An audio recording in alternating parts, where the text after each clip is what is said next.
साथियों, America, Israel और Iran के संघर्ष के बीच में हम देख रहे हैं कि जो वहां के सुप्रीम लीडर थे उनकी हत्या कर दी गई थी अल खमनेई की।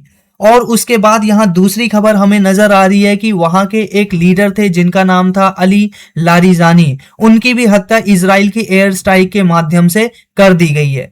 अली लारिजानी ईरान के अंदर किस प्रकार से सिग्निफिकेंट थे, वहां की पॉलिटिक्स में इनका कितना रोल था, आइए इसी चीज को डिटेल में देखते हैं। साथियों, अभी यहाँ पर जो कंफर्मेशन है वो क्लियर हो चुकी है कि अली लारिजानी का जो ईरान के लीडर थे, ठीक है, उनका इजरायली एयर स्ट्राइक के माध्यम से असैसिनेशन या फिर हत्या कर दी गई है। आप यहाँ पर देख सकते हो, ये जो आर्टिकल है रियूटर्स के अंदर पब्लिश होता हुआ नजर आ रहा है। यहाँ पर आप देख सकते हो कि किस प्रकार से अली लारिजानी की जो हत्या है वह इजरायली की जो एयर फोर्सेस हैं उनके माध्यम से किया गया। ठीक है, इस प्रकार से यहाँ पर हमें कंफर्मेशन भी देखने को मिल रही है इनकी तरफ से। इसी के साथ साथ आप और अदर डिफरेंट सोर्सेज को भी देख सकते हो इनसे रिलेटेड, जैसा कि आप यहाँ पर देख सकते हो ये न्यूज चैनल्स कुछ हैं जो कि इस चीज को छापते हैं।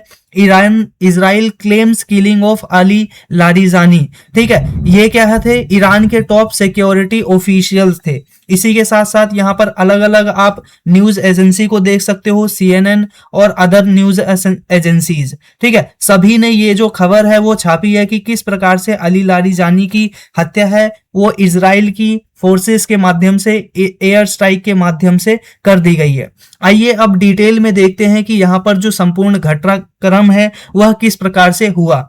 तो सबसे पहले देखते हैं अली लारिजानी की जो हत्या है वह इजराइल की एयर स्ट्राइक के माध्यम से हो गया। यहां पर हम देखते हैं कि तेहरान के अंदर ये एयर स्ट्राइक की गई थी और यह क्या थे, ईरान के टॉप सिक्योरिटी लीडर थे। ध्यान रखिएगा, टॉप सिक्योरिटी लीडर थे।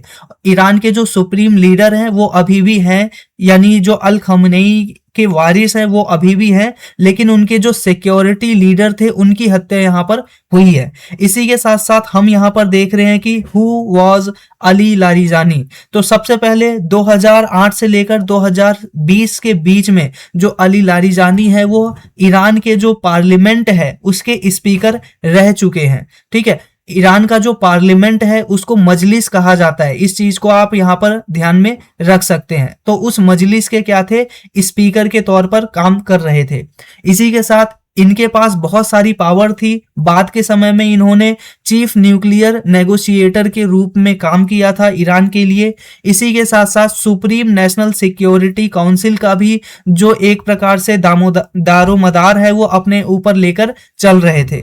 इसी के साथ साथ यहाँ पर जो ईरान की टॉप एडवाइजरी कमेटी के अंदर या फिर इनका जो एडवाइजरी है वो हमें टॉप लीडरशिप के अंदर देखने को मिलती है ईरान के। इसी के साथ साथ एक तरह से हम देखें तो ये बैक रूम में काम करके ज्यादा पसंद किया करते थे और दूसरा एक स्ट्रेटेजिस्ट के रूप में यह जाने जाते हैं बेसिकली ईरान के। तो अगर हम इनके कंट्रीब्यूशन की बात करें तो न्यूक्लियर पॉलिसी को इन्होंने एक प्रकार से आर्किटेक्ट किया था। इसी के साथ साथ पावर जो पॉलिटिक्स है वहां पर इनका डोमिनेंस देखने को मिलता है। इसी के साथ सिक्योरिटी लीडर के रूप में और रेजिम स्टेबिलिटी के रूप में इनका एक महत्वपूर्ण रोल हमें देखने को मिलता है ईरान की गवर्नमेंट के अंदर। इसी के साथ साथ ये जो अल खमनेई है उनकी डेथ के बाद ये जो पूरी घटना हमें देखने को मिल रही है, इसी तरह से हमें देखने को मिल रहा है कि जो ईरान है वो आज के समय में एक लीडरलेस होता हुआ नजर आ रहा है, क्योंकि इसके जो प्रमुख एडवाइजर है उन्हीं की ही हत्या या फिर डिसीजन मेकर है, एक बेसिकली डिसीजन मेकर के साथ काम करने वाले जो व्यक्ति है उसी की हत्या हमें यहाँ पर देखने को मिल रही है। तो यहाँ पर अगर हम संपूर्ण घटनाक्रम को देखें तो 28 फरवरी को सबसे पहले ईरान इजराइल के बीच में और ये पूरा का पूरा संघर्ष है वो स्टार्ट हुआ था। इसी के साथ साथ अल खमनेई की हत्या कर दी गई जिसकी वजह से लीडरशिप क्राइसिस ईरान के अंदर देखने को मिला। इसी के साथ ईरान ने बहुत सारे एक्ट किए जिसके माध्यम से जो वॉर का एक्सकलेशन है वो हमें देखने को मिला। और इसी के बीच में हम क्या बोल रहे हैं कि अली लारिजानी की हत्या भी हो गई है। अब नॉर्मल सी बात है, ये जो वॉर है अब निश्चित रूप से कहीं ना कहीं रुकने वाली नहीं है। ये वॉर बहुत लंबे समय तक अब चलती हुई हमें नजर आएगी। तो इसी के साथ साथ हम देख रहे हैं कि ये टॉप कमांडर थे और इसके बाद हमें देखने को मिल रहा है कि रिटेलिएशन जो है वो जरूर लॉन्च होगा और इसी के साथ गल्फ कंट्री और जो यूएस बेसिस हैं उनके ऊपर कहीं ना कहीं अटैक होता हुआ हमें बड़े पैमाने पर देखने को मिलेगा। आप यहाँ पर इमेज के माध्यम से समझ सकते हो कि ईरान के किन किन स्थानों पर हमें देखने को मिला है कि बार बार अटैक हुए हैं। जैसे कि आप यहाँ पर देख सकते हो ये पूरे के पूरे स्थान है जहां पर अभी तक अमेरिका और इजराइल और ईरान के बीच में जो भी बेसिकली अटैक हुए हैं और इसमें हमें नजर आ रहा है कि लगभग हमें देखने को मिल रहा है 2401 मौतें हो चुकी हैं और उसमें से लगभग यहाँ पर 1444 जो मौतें हैं वो सिर्फ और सिर्फ हमें देखने को मिल रहा है कहाँ पर ईरान के अंदर ही। इसके अलावा अमेरिका के बेसिस जहां जहां थे, for example Cyprus, Lebanon, Iraq, Israel, Jordan, Kuwait, Bahrain, Saudi Arabia, UAE, Oman, इन सभी स्थानों पर क्या है ईरान ने अटैक किया और यहाँ पर मृत्यु हुई। इसी के साथ इसी बीच में बोला जा रहा है अमेरिका के जो सैनिक हैं उनकी भी 13 सैनिकों की मृत्यु हुई है। हालांकि ये जो अमेरिकी सैनिकों की मृत्यु है वो काफी बड़ी हो सकती है, अमेरिका शायद संख्या कम दिखा रहा है। इस सिचुएशन में ये पूरा का पूरा आप चीजों को देख चुके होंगे कि किस प्रकार से ये पूरा का पूरा वॉर है, इफेक्ट है, उसका बड़े पैमाने पर हमें क्राइसिस देखने को मिलेगा। साथियों, अगर हम बात करें ग्लोबल लेवल पे इस वॉर का और क्या इफेक्ट होने वाला है, हम पहले से ही देख रहे हैं कि जो हमारा ऑयल और एनर्जी क्राइसिस है वो चलता हुआ चले जा रहा है। वहीं पर क्या है जो स्ट्रेट ऑफ हॉर्मुज है उसको ईरान ने ब्लॉक कर रखा है। इंडिया के अंदर जो सिलेंडर्स है वो खत्म हो चुके हैं, एलपीजी सिलेंडर्स। इसके अलावा क्रूड ऑयल को हम बहुत मुश्किल से अपने देश में लेकर आ पा रहे हैं। इसी के साथ साथ ऑयल के जो प्राइसेस हैं ऑल ओवर द वर्ल्ड बढ़ते हुए नजर आ रहे हैं। इसको आप ठीक कर लीजिएगा, 106 बैरल क्या पर बैरल आपको क्या बोलते हैं यूएस डॉलर में देखने को मिल रहा है कि ऑयल के प्राइसेस इतने बढ़ चुके हैं। इसी के साथ साथ ग्लोबल लेवल पे जो ट्रेड का डिस्टरबेंस है वो भी हमें देखने को मिल रहा है। इंडिया के शिप हो गए और भी अन्य शिप हो गए वो हॉर्मुज के ऊपर, स्ट्रेट ऑफ हॉर्मुज के ऊपर अटके हुए हैं। इसके अलावा मिलिट्री एस्केलेशन भी हमें बड़े पैमाने पर देखने को मिल रहा है लगातार। इसी के साथ टेरर और इनस्टेबिलिटी का पूरा माहौल हमें यहाँ पर हर जगह देखने को मिल रहा है। इकोनॉमिक इंपैक्ट तो हम सभी देख रहे हैं कि किस प्रकार से जो हमारा स्टॉक मार्केट है और भी अन्य प्रकार के जो फॉर एग्जांपल आपको उदाहरण के लिए बता दें, इंडिया का जो बनाना एक्सपोर्ट था वो खत्म हो गया। इसी के साथ साथ इंडिया क्या था, ज्वेलरी का एक्सपोर्ट किया करता था, डायमंड का एक्सपोर्ट किया करता था इन वेस्ट एशियन कंट्रीज को। ये हमारा जो मार्केट है वो डिस्टर्ब हो गया। इसी के साथ साथ इन सभी कंट्रीज से मेडिकल टूरिस्ट आया किया करते थे। अब ये जो मेडिकल टूरिज्म है वो भी इंडिया के अंदर इंपैक्ट हो गया और पूरी तरह से बंद हो गया।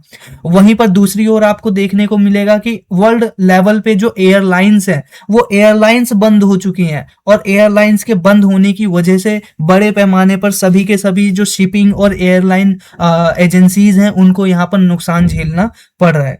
तो यहाँ पर आपने देख लिया पूरा का पूरा जो सिनेरियो था, किस प्रकार से हमें ये पूरा घटनाक्रम है वो देखने को मिल रहा है।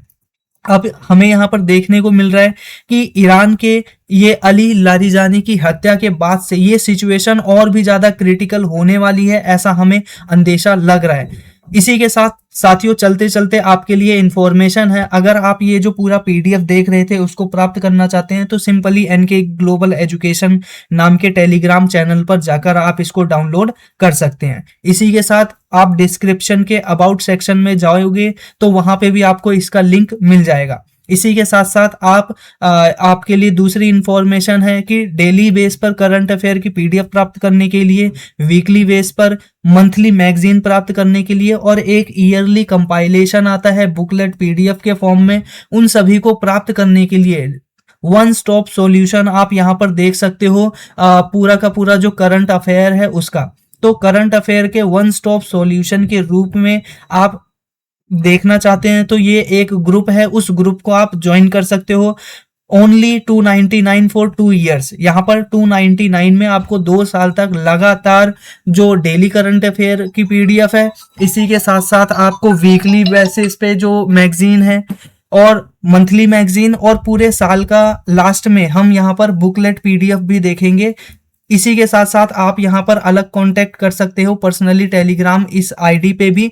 अदरवाइज इस प्रोग्राम से जुड़ने के लिए आप सिंपली ये जो व्हाट्सएप नंबर है इसके ऊपर आप मैसेज कर सकते हो। इसी के साथ आप यहाँ पर देख सकते हो ये अपना मंथली मैगजीन है। मंथली मैगजीन के साथ आप यहाँ पर ईयरली कंपाइलेशन देख सकते हो, जिसमें मार्च 2025 से मार्च 2026 तक का पूरा करंट अफेयर एक बार में ही तैयार किया गया है, जो कि अभी के टाइम पर प्रीलिम्स 2026 को टारगेट करके बनाया गया है।